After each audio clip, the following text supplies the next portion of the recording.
This is a cowrie shell. Cowrie shell has a mantle. That is the thing that it covers on its body.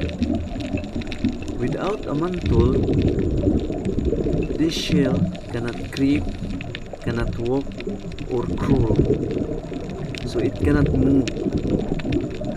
By the use of its mantle, it can search for food in the evening, because this shell is nocturnal, so it comes out in the evening and search for food. So it feeds on hydroids, ascidians, tunicates, and